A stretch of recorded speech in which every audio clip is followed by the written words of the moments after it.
Bonjour à tous, nous voici pour la suite du cours sur les microbes. Alors on a vu la fois dernière qu'il y avait des microbes un peu partout dans le milieu et que certains microbes nous étaient utiles, d'autres nous étaient nuisibles et certains nous permettaient de digérer. Alors moi il y a quelque chose que je comprends pas très bien, c'est que s'il y a des microbes partout dans le milieu, et des microbes même néfastes, partout dans le milieu, comment ça se fait que je ne suis pas constamment malade? Parce que si les microbes sont aussi nombreux, c'est quand même bizarre que je ne suis pas tout le temps malade. Donc on va voir comment est-ce que les microbes font pour nous contaminer, parce que ça veut dire qu'il y a bien des choses qui nous protègent. Donc vous pouvez noter grand 2, les microbes nous contaminent. Donc qu'est-ce qui nous protège de la contamination? En fait, si je frotte ma main sur une table, par exemple, je vais pas tomber malade immédiatement, d'accord? Je vais pas choper une maladie tout de suite. Ça veut donc bien dire qu'au niveau de ma main, par exemple, les microbes ne peuvent pas me contaminer, ne peuvent pas rentrer à l'intérieur de mon corps. Alors on peut se dire pourquoi? Il suffit d'observer une main pour ça. Donc ma main, elle est recouverte de ceci là. Ça, c'est la peau, d'accord? Donc la peau va de là jusque... une couche ici, d'accord? Alors elle est mal délimitée, mais une couche quelque part par là. Et vous voyez que cette peau, elle a quand même une sacrée épaisseur. Alors si je devais dessiner une bactérie sur ce document, et je parle bien d'une bactérie, si je devais dessiner une bactérie, elle aurait à peu près la taille du petit point qui est là, vous voyez? Donc il faut quand même imaginer le truc. Imaginez qu'une bactérie comme ça tombe sur ma peau, là, et qu'elle essaye de traverser ma peau pour rentrer à l'intérieur de mon corps. La bactérie, elle mettrait plusieurs jours pour traverser ma peau. Donc évidemment, la bactérie aurait beaucoup de mal à me contaminer. Alors, pour que la contamination soit effective et efficace, il faut à tout prix que le microbe arrive dans cette couche-là de ma peau, puisque c'est dans cette couche que je vais avoir des vaisseaux sanguins, et que c'est qu'une fois à l'intérieur des vaisseaux sanguins qu'on peut dire qu'il y a une contamination. Donc, si je devais définir le terme contamination, une contamination, c'est lorsqu'un microbe arrive à rentrer à l'intérieur de votre corps. En tout cas, à l'intérieur de votre système sanguin, en tout cas, ou autre. Donc, on voit bien que tant que j'ai de la peau, j'ai du mal à avoir une contamination. Une peau, c'est donc 3 épaisseurs. Oups, évidemment. Donc, c'est donc 3 épaisseurs. Nous avons un épiderme, en haut, là, qui est là. Donc, c'est cette couche qui est ici. Nous avons un derme, qui est là. Et en dessous, nous avons l'hypoderme. Donc, dans l'hypoderme, j'ai des vaisseaux sanguins. Le derme, c'est très très fin. Et l'épiderme, c'est toute la partie morte et très très solide et très rigide que vous avez tout autour de votre corps. Donc ça, c'est votre peau telle que vous l'imaginez. D'ailleurs, quand on fait une chute, par exemple à vélo, si je tombe à vélo, il peut arriver que je perde cet épiderme. Par contre, le derme sera toujours présent. Et donc, mon bobo ne va pas saigner. Alors, j'aurai une trace blanche qui ne saignera pas. Et d'ailleurs, en général, lorsque j'ai cette trace blanche qui ne saigne pas, j'ai des petites gouttelettes translucides qui vont perler à la surface de ma peau, à la surface de mon derme. Et donc, quand ça arrive, ça veut dire que vous avez atteint le derme, mais que vous n'avez pas atteint l'hypoderme. Parce que quand on atteint l'hypoderme, là, ça saigne, forcément. Donc, pour me contaminer, il faut que le microbe traverse tout ça. Alors, si j'ai de la peau, ça veut dire que je suis protégé. Et pourtant, j'arrive quand même à être contaminé. Ça veut dire que j'ai pas de la peau partout. Ça veut dire qu'il y a des endroits où je ne suis pas protégé. Et effectivement, lorsque j'observe à l'intérieur de ma bouche, par exemple, au niveau des joues, j'ai pas de la même peau qu'il y a sur ma joue à l'extérieur. D'accord? La peau, elle y est, j'ai bien une peau, mais qui est beaucoup plus fine. Alors cette peau fine, elle a un nom. Ça s'appelle une muqueuse. Alors j'ai des muqueuses dans la bouche, mais pas que là. J'ai des muqueuses dans les yeux aussi. J'ai des muqueuses dans les oreilles. J'ai des muqueuses au niveau des parties génitales, donc le vagin ou le pénis, et j'ai des muqueuses au niveau de l'anus. Ça veut dire que toutes ces zones vont avoir une peau qui sera beaucoup plus fine. C'est un petit peu comme si dans ma muqueuse, je n'ai pas l'épiderme qui est là, j'ai que le derme et l'hypoderme en quelque sorte. Forcément, si une bactérie ou un virus tombe sur mon derme, il va aller beaucoup plus vite pour traverser. C'est plus fin, c'est plus fragile. Ça veut dire qu'il y a des voies d'accès, il y a des voies d'entrée qui sont privilégiées, qui sont plus faciles pour les microbes. Et c'est pour ça que je vais être contaminé. Je ne peux pas être contaminé en touchant un objet qui sera souillé par un microbe. Par contre, si j'amène ma main ou si j'amène ce microbe dans ma bouche, alors là, la contamination est envisageable. Alors elle n'est pas systématique, mais elle est possible, puisque la couche est très fine. Et en plus, cette couche étant très fine, elle est souvent un petit peu abîmée. Il y a souvent des petites lésions, des petits bobos qui sont sur ces couches, donc au niveau des muqueuses, dans la bouche, dans le vagin, beaucoup, sur le pénis. Et comme j'ai des petites lésions, le passage il est immédiat et systématique. C'est-à-dire qu'un microbe arrive, un virus, une bactérie arrive, et elle va facilement traverser cette muqueuse et donc facilement vont nous contaminer. Donc finalement, on a des voies privilégiées d'accès, d'accord ? J'en ai 4 ici. Vous avez ce document-là dans le PDF qui sera donc dans le dossier de téléchargement dont vous avez déjà eu le lien la fois dernière, donc dans la présente vidéo. Donc vous avez le document vierge, donc vous pouvez le récupérer, vous le complétez dans votre cahier. Donc vous le récupérez, vous l'imprimez et vous pouvez le compléter. Alors pour le compléter, moi j'ai déjà tout noté, comme ça je ne perds pas trop de temps. Donc j'ai 4 voies. La voie nasale, donc la voie nasale ça passe par le nez. Alors j'ai pris comme exemple le Covid-19, même si j'ai un petit doute si ça passe par les voies nasales réellement. C'est peut-être que buccal, mais bon, la grippe en tout cas passera par les voies nasales. Donc là, dans le nez, j'ai bien une muqueuse. J'ai la voie buccale, donc c'est dans la bouche. Je vais avoir l'herpès par exemple. Donc l'herpès, c'est un virus qui va être dans ta bouche et faire un bouton, alors ce que vous appelez vous des boutons de fièvre, donc les boutons au-dessus de la lèvre. J'ai les voies cutanées, parce que malgré tout, à travers ma peau, j'ai certains microbes qui arrivent à passer. C'est le cas de la varicelle, par exemple, qui peut me contaminer par la peau. Donc je touche quelqu'un qui a la varicelle, je peux attraper la varicelle. Et puis la voie privilégiée, la voie la plus fréquemment rencontrée, c'est la voie génitale, donc au niveau des appareils génitaux. Et l'exemple que je donne, c'est le sida.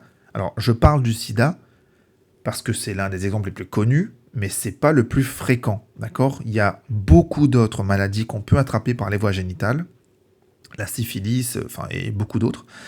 Et donc, il faut à tout prix protéger donc cette voie d'accès. Alors en fait, il faut protéger toutes les voies d'accès, d'accord ? Il faut qu'on trouve une solution pour ne pas être constamment contaminé, pour protéger donc les différentes voies d'entrée que nous avons sur notre organisme.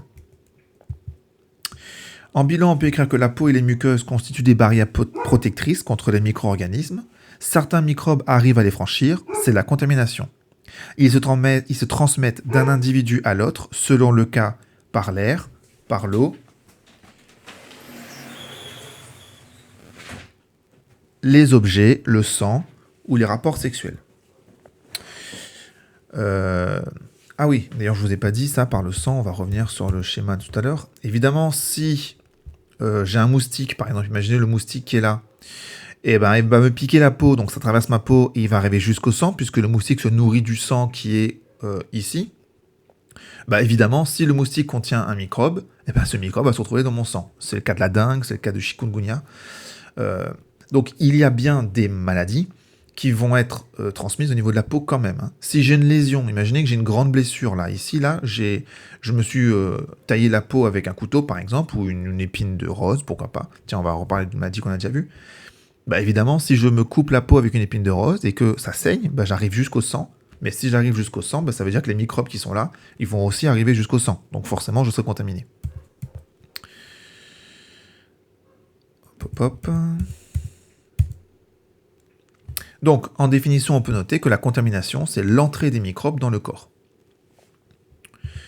Alors, je vous ai dit, pour éviter cette entrée des microbes, il faut bien qu'on mette en place des choses. Il faut qu'on fasse des choses pour limiter l'accès que les microbes vont avoir avec soit les muqueuses, soit la peau. Et ces choses, c'est ce qu'on appelle pratiquer de l'asepsie. Donc, grand 3, agir avant la contamination, l'asepsie. Alors, pour cette partie, il y a une activité, page 118. Donc, c'est la question 1 et 2 de la page 118. Donc, j'ai noté les questions ici. Vous pouvez le faire. Donc, vous pouvez mettre la vidéo en pause. Vous faites l'activité et vous continuez la vidéo. On va la corriger juste après. Pour ceux qui ont le livre chez eux, pas de souci. Vous allez à la bonne page et vous aurez les questions. Pour ceux qui n'ont pas le livre, il y a 2 solutions. Alors, le livre, il est téléchargeable. Il est consultable en ligne. puisque les éditeurs ont mis un accès libre au manuel scolaire pendant le confinement. Et l'activité sera disponible dans le PDF que je vous fournirai, puisque les documents sont sur mon PDF, d'accord, sur mon document. Donc vous pourrez les lire à ce moment-là. Donc voilà. Donc si vous n'avez pas le livre, imprimez ou regardez d'abord le PDF avant de lancer la suite de la vidéo. Donc la question 1, on vous demande de définir le terme d'asepsie en précisant le nom et la date de la personne ayant découvert cette technique. Alors pour ça, vous avez deux documents, document 1 et 2. Alors c'est pas très compliqué, hein. Donc là vous avez deux documents, une image historique, et ici vous avez un petit texte. Donc dans le petit texte, on explique que l'asepsie a été découverte par Pasteur en 1878. Et Pasteur, qu'est-ce qu'il a indiqué ? Lui, il recommande de faire subir aux instruments un flambage rapide. En effet, les hautes températures, à partir de 100 degrés, tuent les micro-organismes. Alors, à la base, les médecins ne savaient pas tout ça, ne savaient pas cette histoire de micro-organismes. Pour eux, il y avait alors, je sais plus, des humeurs, enfin, je sais plus très bien comment ça s'appelait, mais en tout cas, ça s'appelait pas micro-organismes, d'accord ? C'est qu'à partir du moment où les microscopes ont été inventés, qu'ils ont compris que c'était des micro-organismes. Mais en tout cas, ils avaient remarqué que lorsque les torchons étaient sales, étaient souillés, les malades mouraient. Donc ils se sont dit, si on nettoie les torchons, les malades mourront moins. Et c'est ce qui s'est passé. Donc on a commencé à nettoyer les torchons, à nettoyer les instruments en les passant à la flamme ou alors en les montant à 130 degrés.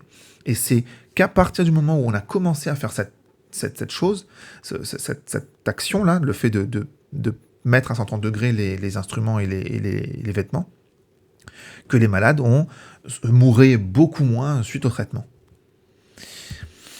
Alors la question suivante, on vous demande de citer 3 procédés qui permettent de limiter la contamination et les associer à une situation de la vie courante.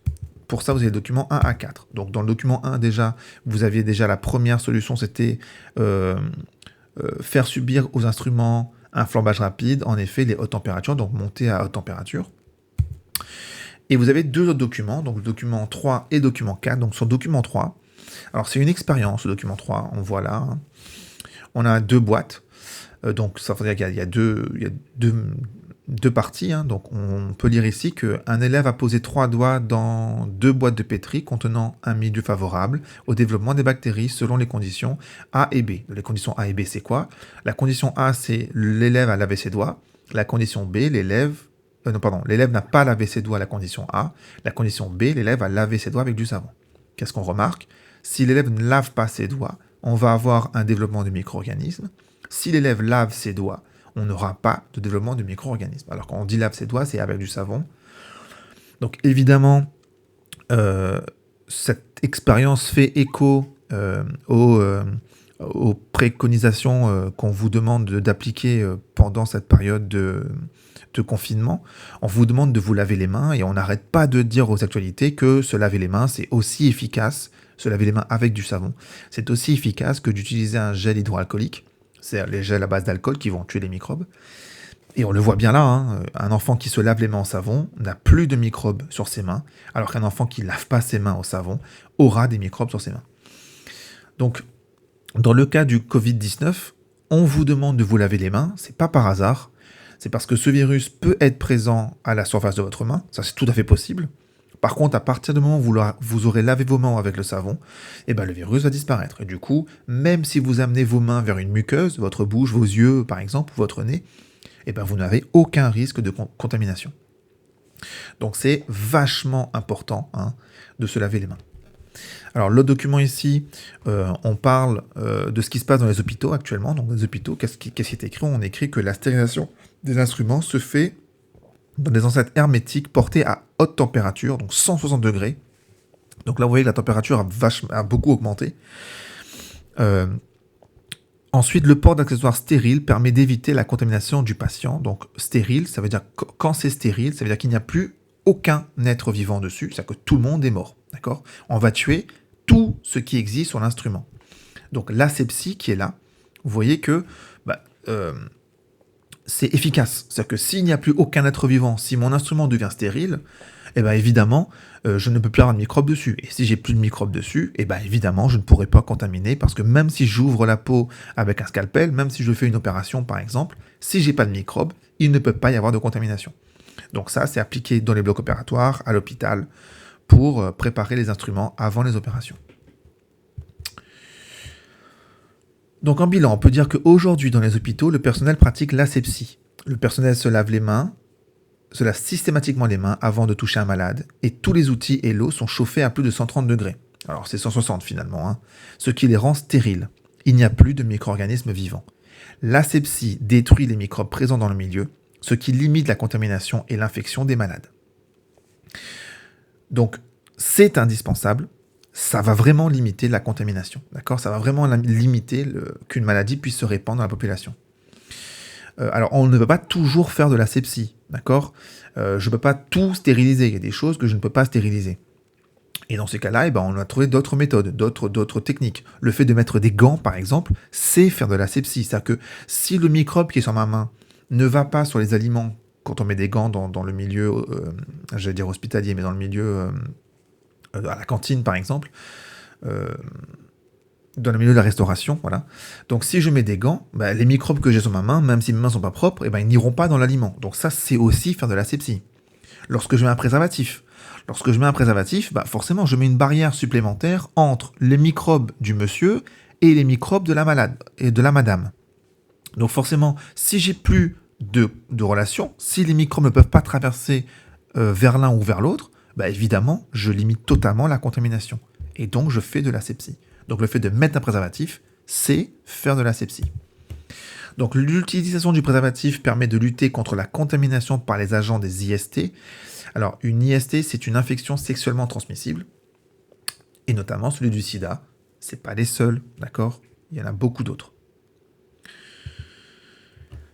Donc, on va noter en définition que l'asepsie supprime les microbes présents dans le milieu, sur les outils, etc., avant qu'ils nous contaminent. Cela permet de protéger l'organisme. Alors, ne tenez pas compte du devoir chapitre 4, puisque je vais essayer de trouver une solution pratique pour vous donner des devoirs à la maison, que vous pourrez me renvoyer. Enfin bon, je vais trouver une solution un peu pratique, soit des QCM, enfin voilà, on verra bien plus tard. Donc ne vous inquiétez pas, il n'y aura pas de devoir à la prochaine vidéo. Voilà. Écoutez, bon travail à vous et à la prochaine.